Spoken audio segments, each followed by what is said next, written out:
রাধে রাধে। শাস্ত্রে উল্লেখ আছে, পাপমোচন একাদশী ব্রত পালন করলে মানুষের জ্ঞানত অজ্ঞানত করা সমস্ত পাপ মোচন হয় এবং মৃত্যুর পর বৈকুণ্ঠ প্রাপ্তি ঘটে। এই দিনে ভগবান বিষ্ণুর আরাধনা করলে ভক্তেরা সকল প্রকার ঝামেলা থেকে মুক্তি পান। এই ভিডিওতে দেখবেন পাপমোচন একাদশী কবে এবং পাপমোচন একাদশীর ব্রতকথা ও মাহাত্ম্য। ডিরিক পঞ্জিকা অনুযায়ী আলবার্টা কানাডায় পাপমোচন একাদশী হবে মার্চের 14 তারিখ, আর পারণ হবে মার্চের 15 তারিখ। পারণটা হবে সকাল 10টা 10 মিনিটের মধ্যে। বাংলাদেশ এবং ইন্ডিয়াতে পাপমোচন একাদশীটা হবে 15 মার্চ আর পারণ হবে 16 মার্চ।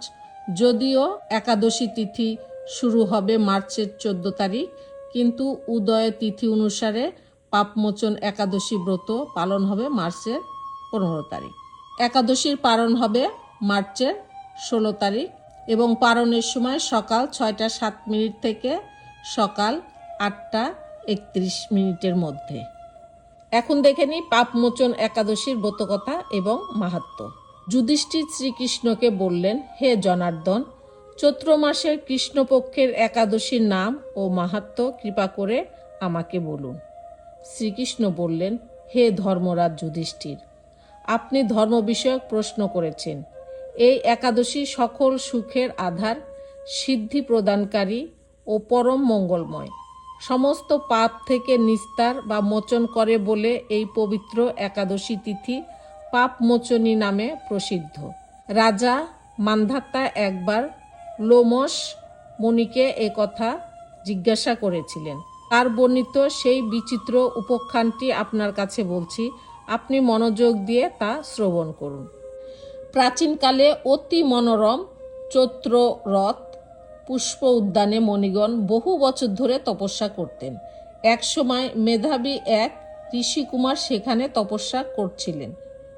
মঞ্জুঘোষা নামে এক সুন্দরী অপ্সরা তাকে বশীভূত করতে চাইল, কিন্তু ঋষির অভিশাপের ভয়ে সে আশ্রমের 2 মাইল দূরে অবস্থান করতে লাগলো। বীণা বাজিয়ে মধুর স্বরে সে গান করত। একদিন মঞ্জুঘোষা মেধাবীকে দেখে কামবানে পীড়িতা হয়ে পড়েন। এদিকে ঋষি মেধাবী অপ্সরার অনুপম সৌন্দর্য দেখে মুগ্ধ হন। তখন সেই অপ্সরা মণিকে নানা হাব ভাব ও কটাক্ষ দ্বারা বশীভূত করেন। ক্রমে কাম পরবশ মণি সাধন ভজন বিসর্জন দিয়ে তার আরাধ্য দেবকে বিস্মৃত হন। এইভাবে অপ্সরার সাথে কামক্রীড়ায় মণির বহু বছর অতিক্রান্ত হলো। মণিকে আচারভ্রষ্ট দেখে সেই অপ্সরা দেবলোকে ফিরে যেতে মনস্থ করল। একদিন মঞ্জু ঘোষা মেধাবী মণিকে বলতে লাগলো, হে প্রভু, এখন আমাকে নিজ গৃহে ফিরে যাবার অনুমতি প্রদান করুন। কিন্তু মেধাবী বললেন, হে সুন্দরী, তুমি তো এখন সন্ধ্যাকালে আমার কাছে এসেছ, প্রাতঃকাল পর্যন্ত আমার কাছে থেকে যাও। মুনির কথা শুনে অভিশাপের ভয়ে সেই অপ্সরা আরও কয়েক বছর তার সাথে বাস করল। এইভাবে বহু বছর, মানে প্রায় 55 বছর 9 মাস 7 দিন অতিবাহিত হলো। দীর্ঘকাল অপ্সরার সহবাসে থাকলেও মেধাবীর কাছে তা অর্ধরাত্রি বলে মনে হলো। মঞ্জু ঘোষা পুনরায় নিজ স্থানে গমনের প্রার্থনা জানালে মুনি বললেন, এখন প্রাতঃকাল, যতক্ষণ পর্যন্ত আমি সন্ধ্যা বন্দনা না সমাপ্ত করি ততক্ষণ পর্যন্ত তুমি এখানে থাকো।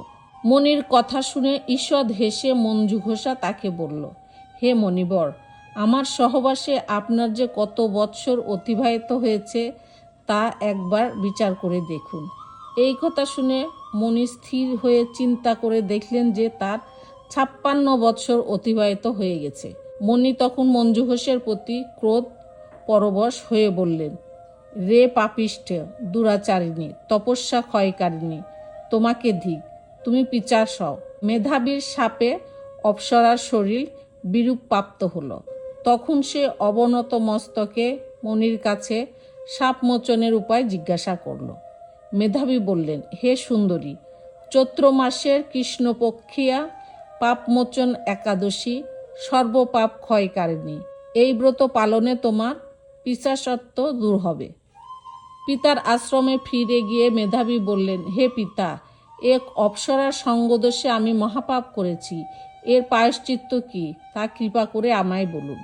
উত্তরে চ্যবন মুনি বললেন, চৈত্র মাসে কৃষ্ণপক্ষীয় পাপমোচনী একাদশী ব্রতের প্রভাবে তোমার পাপ দূর হবে।